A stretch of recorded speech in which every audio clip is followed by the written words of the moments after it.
من يهد الله فلا مضل له ومن يضلل فلا هادي له أشهد أن لا إله إلا الله وأشهد أن سيدنا محمد رسول الله صلى الله عليه وسلم الصلاة والسلام عليك يا سيدي يا رسول الله خذ بيدي قلد حيلتي أدركني مرادي يا شفيع المذنبين يا رسول رب العالمين.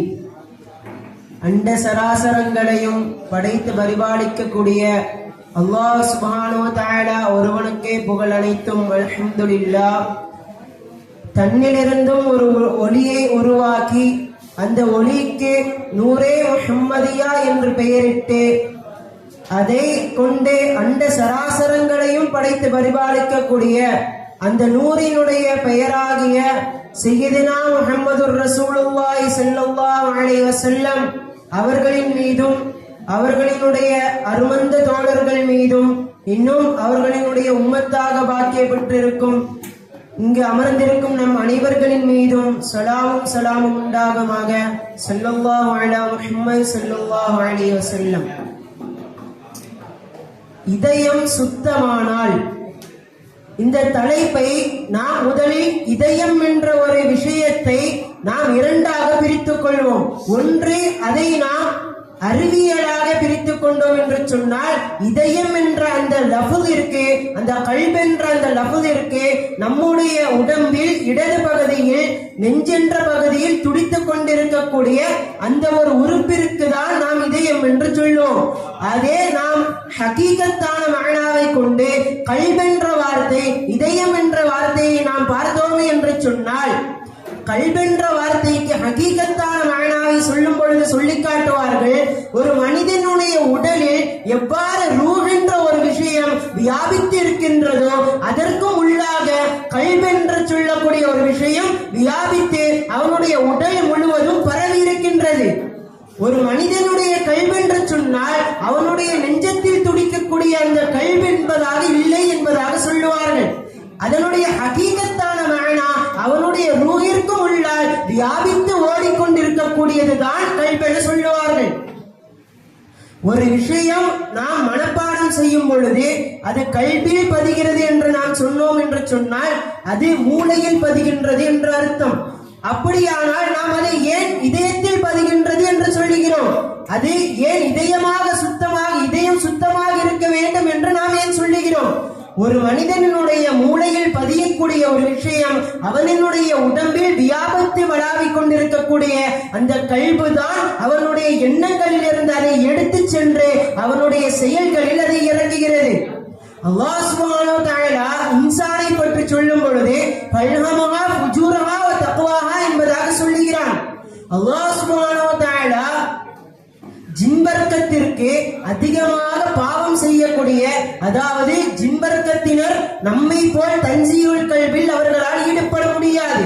அவர்களால் நம்மை போல் இதயத்தை சுத்தமாக்க முடியுமா என்று கேட்டால் முடியாது.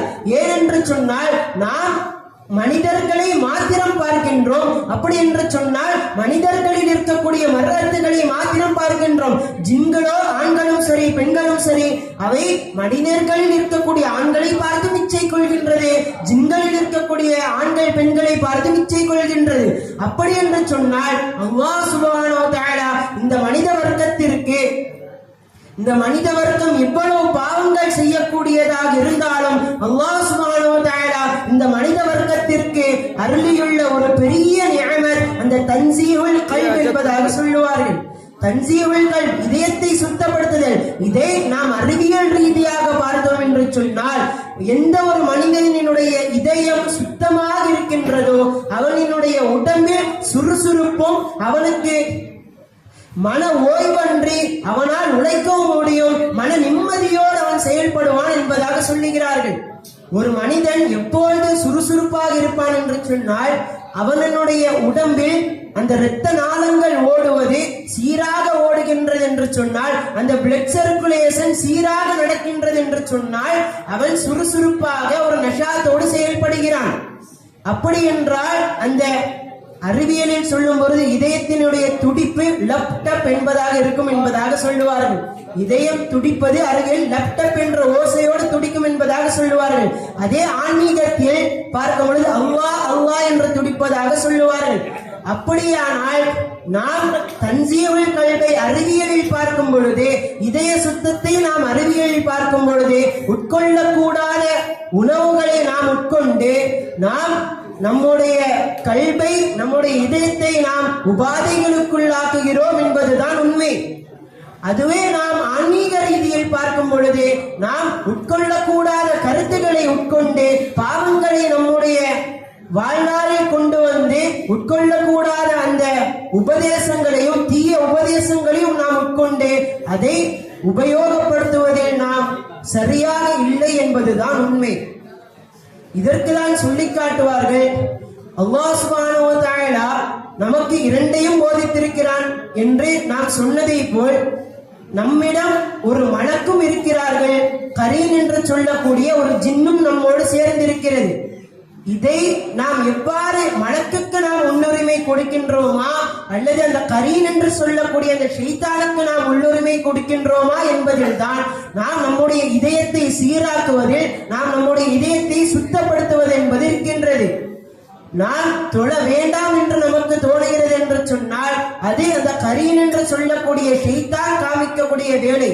அதே இல்லை, நீ தொழுதுதான் ஆக வேண்டும் என்று நம்முடைய இதயத்திற்கு ஒரு தூண்டுதல் வருகின்றது என்று சொன்னால் அல்லாஹ் சுப்ஹானஹு வ தஆலா நம்மோடு வைத்திருக்கக்கூடிய மலக்குகள் செய்யக்கூடிய வேலை. இதில் நாம் எவ்வாறு இதயத்தை சுத்தப்படுத்துவது என்று சொன்னால், நாம் அநேக பாவங்களையும் விட்டு நாம் தவிர்த்திருக்கும் பொழுது அல்லாஹ் சுப்ஹானஹு வ தஆலா அந்த மலக்குகளினுடைய கருத்தை நமக்கு நம்முடைய திகனில் காலிபாக்கி காட்டுகின்றான். ஸல்லல்லாஹு அலைஹி வஸல்லம் அவர்கள் சொல்லுவார்கள், பொதுவாக மின்ஹாஜுல் ஆபிதீனில் சொல்லி காட்டுவார்கள், ஜினா, கிதுபு போன்ற அனைத்து பாவங்களும் ஒரே கேட்டகரி. அது என்ன கேட்டகரின்னு சொன்னா, பாவம் என்று சொல்லக்கூடிய விஷயத்தில் அனைத்தும் ஒன்றுபட்டுவிடும். ஆனால் அதற்கு மத்தியில் ஏற்றத்தாழ்வு இருக்கும். அப்படி ஒருவன் பொய் சொல்கிறான் என்று சொன்னால் அதனால் அவனுடைய கல்வி எந்த அளவிற்கு சுத்தமின்மை ஆகின்றது என்று சொன்னால், அவன் பொய் சொல்வதின் காரணத்தினால் அவனோட இருக்கக்கூடிய மலக்குமார்களும் அந்த பொய்யின் காரணத்தினால் வாயிலிருந்து வரக்கூடிய துர்நாற்றத்தினால் போய்விடுகின்றார்கள் என்று சொல்லுவார்கள். ஆக அல்லாஹ் சுப்ஹானஹு வ தஆலா அவுலியாக்கள் நாதாக்கள் சொல்லுவது போல் தௌபா செய்து அந்த தௌபாவிற்கு சொல்லுவார்கள் அல்லவா, தன்சீஹுல் கல்பி அனி தம்பி என்பதை போல் நாம் நம்முடைய பாவங்களை தொட்டும் நம்முடைய இதயத்தை சுத்தமாக்கிக் கொள்வோம்.